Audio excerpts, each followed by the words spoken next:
யார் மாதிரியாவது வர வேண்டும் அப்படின்னு சொல்லிட்டு ஒரு ரோல் மாடலாக எடுத்துப்போம். இப்போ நிறைய பேர் பார்த்தோன்னா சச்சினை போல வரணும், இல்லை வந்து நடராஜன் போல வரணும், அல்லது வந்து நடிகர் மாதிரி யாராவது வரணும், அதெல்லாம் ஐபிஎஸ் அதிகாரி மாதிரி வரணும், ஐஏஎஸ் அதிகாரி மாதிரி வரணும், இல்லை வந்து சேர சோழ பாண்டியர் மாதிரி வரணும், அப்படின்னா அலெக்சாண்டர் இந்த மாதிரி நெப்போலியன் இவங்க மாதிரி வரணும் அப்படின்னு ஆசைப்படுவாங்க.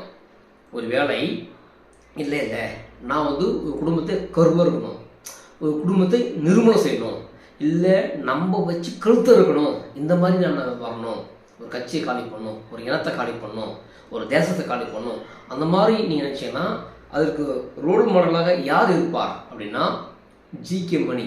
பாமகவில் பயணித்த ஜி.கே. மணி என்கின்ற ஒரு மனிதரை நீங்கள் பார்த்துங்க. அந்த மனிதரை பார்த்து கற்றுக்குங்க.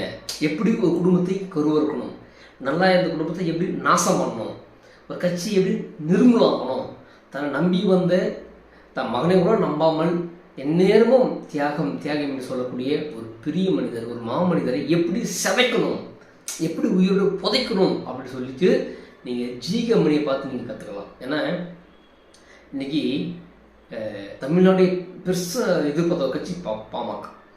இந்த இந்த இந்த தேர்தலில் மிகப்பெரிய வலிமையாக இருக்கும் நினச்சாங்க. கரெக்டாக சித்தரை அன்னைக்கு அதுக்கான கூட்டமும் வந்துச்சு, அதற்கான வலிமையும் இருந்தது. அதை பார்த்து எல்லா கட்சியும் பயந்தாங்க, என்னடா இப்படி வராங்கன்னு.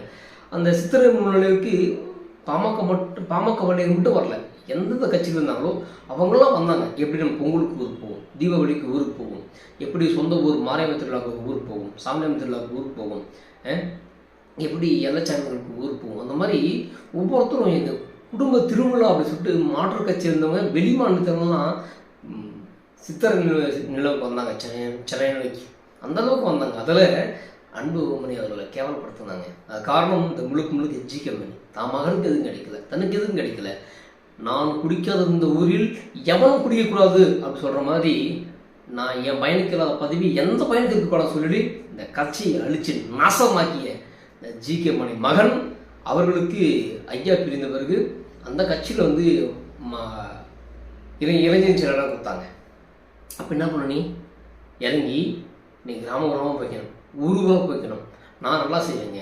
அப்போது இந்த பாட்டாளி மக்கள் கட்சி தொண்டர்களுக்கும் என்ன மாதிரி நிலைமை வரும், என்னப்பா அன்புமணி அவர் தப்பு பண்ணுறாங்களோ, இந்த அளவுக்கு இறங்கி வேலை செய்கிறாப்புல, இந்த அளவுக்கு இறங்கி போகிறாப்புல, அப்போது அன்புமணியுடைய கணிப்பு தப்பு அப்படின்னு ஒவ்வொருத்தரும் நினைச்சிருக்கணும். ஆனால் இன்றைக்கி எங்கே போயிட்டாரு, ஒரு கட்சியில் ஒரு மாநில இளைஞர் இருந்து அவருக்கு எந்த ப்ரெஷர் பண்ணலை, எந்த இதுவும் பண்ணலை. ஆனால் இந்த கட்சி விட்டு விலகி எங்கே போய் நிற்கிறாரு, காங்கிரஸில் நிற்கிறார். கரெக்டாக தானே, ஒரு துரோகிகளை போய் நிற்பான். இந்த காங்கிரஸ் தமிழர்களை கொன்று குவித்தது அது ஆட்சி இருக்கும்போது, அதுக்கப்புறம் தூக்கி எறியப்பட்ட அந்த காங்கிரஸ் கொப்பியில் இருக்குது, இன்னும் வரல, அது இன்னும் கொப்பியில் இருந்து எங்கே போகும், சாக்கடைக்கு போகும். அந்த சாக்கடையில் போய் கொடுத்தது இந்த தமிழ் குமரன், அவன் அப்பன் ஜி.கே. மணி. எனக்கு ஜி.கே. மணி எங்கே இருக்கான், அண்ணன் ஐயப்பா நடி தான் இருக்கிறாப்புல, மற்ற ஐயா கூட இருக்கிறப்பல. ஏண்டா இன்னும் அந்த மனிதனை எப்படா நீ சித்திரவதை பண்ணுவ, எப்படா நீ அந்த மனிதனை நிம்மதியாக இருக்க வைப்ப, அந்த மனிதனை நம்மள மனிதனை தன் மகனை கூட மருத்துவ ஐயா ஒரு நம்பலை. எப்போ பார்த்தாலும் ஜி.கே. மணி தேகச்சமனே தரலா, அந்த மனிதன் இப்படி அழிச்சிருங்களேடா. நல்ல வேலை மருத்துவ அன்புமணி அவர்கள் நேக்கா அப்பாவை வந்து நம்ம மீட்டுட்டு வர முடியாது, அவர் அங்கே இருக்கட்டும் சொல்லிட்டு ஒட்டுமொத்த தொண்டர்களையும் தான் பொறுமலாவை வச்சுக்கிட்டாரு அன்புமணி அவர்கள். இன்றைக்கு எப்படி கட்டபொம்மன், நம்ம வந்து கற்பனை கதாபாத்திரம் சொல்கிறோம், அந்த கட்டபொம்மனுக்கு எட்ட பண்ணுற ஒருத்தன் துரோகம் பண்ணான், எட்ட காட்டி கொடுத்தான்,